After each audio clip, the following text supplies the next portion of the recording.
તો જય માતાજી મિત્રો, આજે આપણા ખાસ મિત્ર એટલે કે માલજીભાઈ સિંગર આપણી સાથે છે. અને બીજી વાત કે એમનું ઇન્ટરવ્યૂ લેવાનું છે. એ સિંગર છે, એમને કઈ રીતના સોંગ બનાવવાનું ચાલુ કર્યું અને કેવા કેવા લોકો સાથે સામનો કરવો પડ્યો એ આજે આપણે એમની જોડે જાણશું. બરાબર, તો જોડાઈ રહ્યો આપણા વ્લોગમાં. તો માલજીભાઈ, પહેલો પ્રશ્ન હું તમને એ પૂછવાનો હું કે આમ તમારું સિંગર બનવાનું સપનું કઈ રીતના એવું લાગ્યું કે હું સિંગર બનું? એટલે પબ્લિક ઘણી બની રહી હતી એટલે સપનું એવું વિચારી નાખ્યું કે આપણે સિંગર બનવું સજ. એ તો ફાઇનલ થયું. હા હા. તાણે કે પછી મને એવું થયું, હું બસ્સુમાં બકરા ચારતો. હા, બસ્સુમાં બકરા ચારતો તારેથી હું એક 71માંનું ગીત યાદ કર્યું. હા. એટલે કે સ્ટુડિયોમાં જવાનો સમય નહોતો, રાતે અમે ગયા, ગીતનું રેકોર્ડિંગ કર્યું.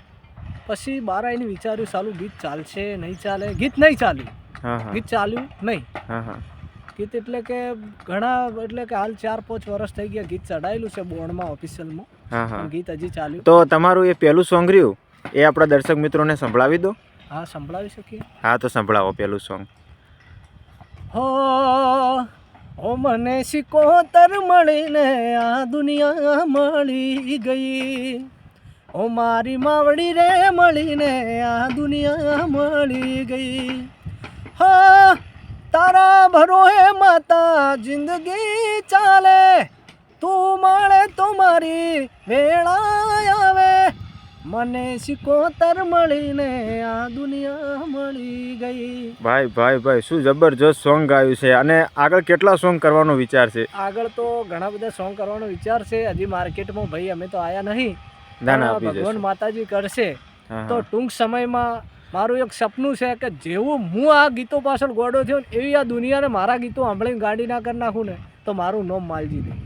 ના ના, શાબાશ શાબાશ, સપનું પૂરું થશે. વિશ્વાસ રાખજો અને મહેનત કરતા રહેજો. અને તમારું ગુજરાતના કયા કલાકારનું સોંગ ફેવરેટ છે એ તમે સોંગ ગાઓ.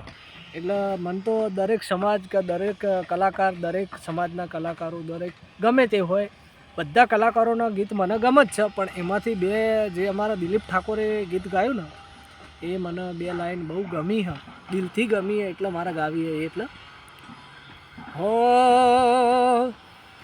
નેહાડોમાં ભેડી ભણતી મોનીતી ના જોવા મળતી. હો જોએ ને મહિના થયા વાર ના મળે એના સમાચાર. મહિના થયા બાર ના મળે એના સમાચાર. નેહાડમાં ભેડી ભણતી મોની ના જોવા મળતી.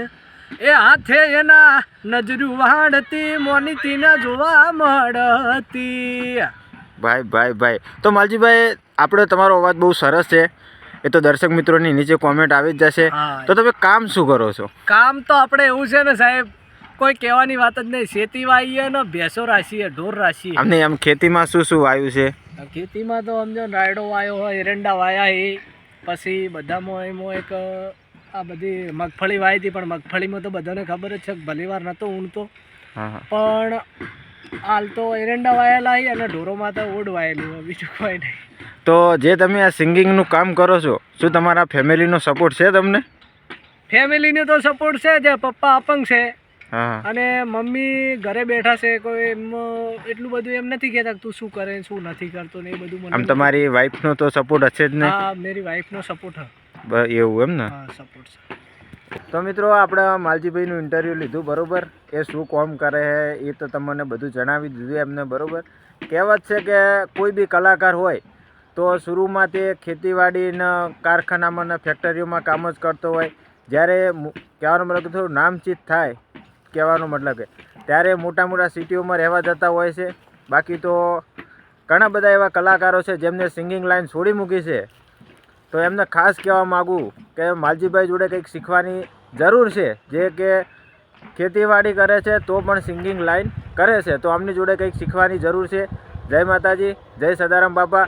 અને આપણા આઈડીને ફોલો કરતા જજો, જેથી કરીને આવનારા સમયમાં ઘણા બધા કલાકારોનું ઇન્ટરવ્યૂ આપણે લેવાનું છે. જય માતા.